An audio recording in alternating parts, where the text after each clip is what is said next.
C'est donc ici, à Fès, que se tient naturellement la conférence internationale sur le dialogue des cultures et des religions. Naturellement, parce que Fès, vous le savez, est à la fois un haut lieu de spiritualité, mais aussi un vrai symbole de coexistence. Alors, durant 2 jours, d'éminentes personnalités, parmi lesquelles figurent des experts, des universitaires, des responsables politiques en provenance des différentes régions de la francophonie, des acteurs de la société civile et des écrivains vont échanger sur justement la problématique du dialogue interculturel et interreligieux à travers le prisme de l'altérité. L'altérité, le thème justement qui a été retenu pour cette conférence. Alors avec nous pour en parler, Youma Fall, directrice langue française, culture et diversité à l'OIF, l'Organisation internationale de la francophonie, co-organisateur de la conférence. Bonjour Madame Youma Fall. Bonjour. Alors il s'agit de la 3e conférence du genre. La première avait lieu à Kérouan en Tunisie.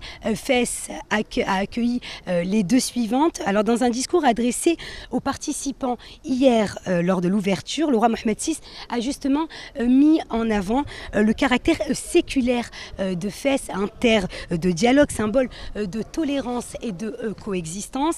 Donc le choix finalement de tenir cette conférence à nouveau ici à Fès au Maroc n'est pas dû au hasard. Merci. C'est pas dû au hasard, c'est un choix, comme vous dites, naturel, parce que vous avez répété 2 fois naturellement que Fès accueille cette conférence, parce que le Royaume du Maroc a manifesté le souhait d'accueillir cette conférence. Et comme vous le dites, Fès, c'est un espace, c'est une ville religieuse, mais aussi c'est une ville culturelle. C'est à Fès que nous avons le festival de musique sacrée. Et donc le message du roi était très très fort hier et on se félicite que le roi nous ait envoyé ce message très fort. Alors la conférence de Fès veut être beaucoup plus qu'une tribune d'échange, puisqu'à l'issue des travaux, vous entendez justement élaborer une feuille de route, des recommandations qui seront justement soumises au sommet des chefs d'État de la francophonie qui se tiendra le mois prochain. Alors comment, à travers justement ces réflexions, vous pensez qu'on peut réussir, je dirais, à barrer la route au repli identitaire, à toute forme de dérive extrémiste et, si je puis dire, à renverser la vapeur?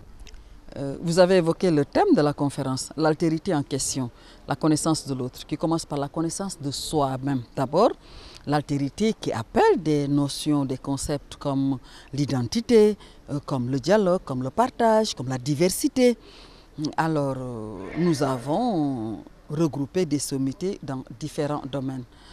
Des universitaires pour conceptualiser avec nous, des acteurs de la culture aussi, qui sont les acteurs de cette théorie-là, les acteurs de la société civile, mais aussi les acteurs de terrain pour une approche située, très approfondie. Et sur la base des approches théoriques, conceptuelles et situées de terrain, nous avons interrogé un certain nombre d'aspects. D'abord, une leçon inaugurale donnée par le prix Nobel de littérature Jean-Marie Gustave Leclésio. Après, maintenant, des thématiques qui interrogent, qui permettent en fait d'interroger l'altérité sous toutes ses facettes. Parce que la connaissance de l'autre peut appeler la langue, ça peut appeler la religion, ça peut appeler aussi la créativité, l'art, ça peut appeler tout simplement l'économie. Les médias ont un rôle à jouer. Quid de l'éducation? Parce que l'éducation aussi, c'est très très important.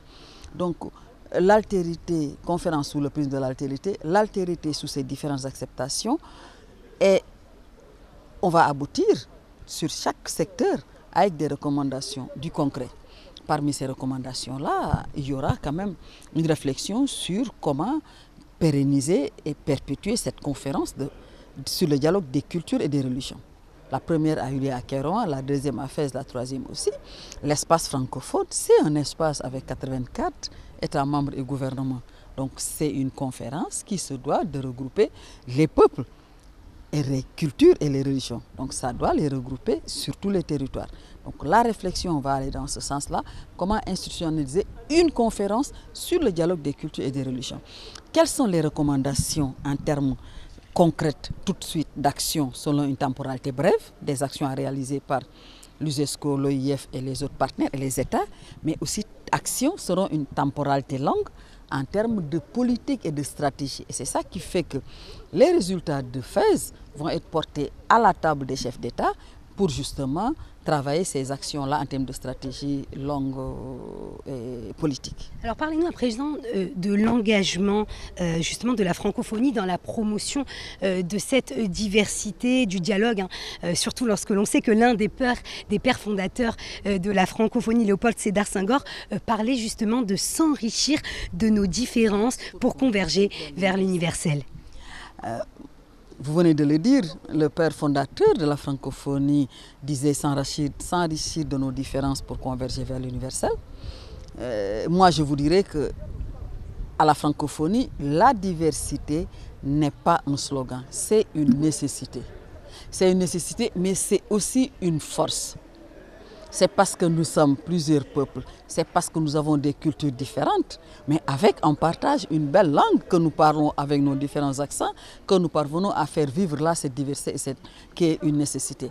Donc à la francophonie, nous mettons en place un certain nombre de programmes qui nous permettent de faire dialoguer, comme on dit, nos diversités à travers les expressions culturelles, en termes de formation et de financement, à travers aussi la culture dans le sens altérité, diversité, à travers d'autres manifestations en lien avec l'imaginaire des peuples, en lien avec l'accès au contenu et au savoir, en lien avec l'accès aux connaissances.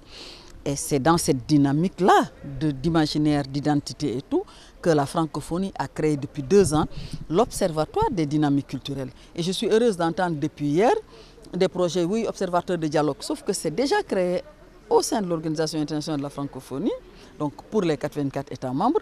Aux côtés de l'Observatoire de la langue française, nous avons l'Observatoire des dynamiques culturelles et linguistiques. Donc cela veut dire l'importance que la francophonie accorde aux dynamiques culturelles et aux dynamiques linguistiques. Et nous considérons que la religion ici comme un élément fondamental de la culture. Merci Youma Fall. Je rappelle que vous êtes directrice langue française, culture et diversité à l'OIF, l'Organisation internationale de la francophonie. Merci d'avoir répondu à notre invitation.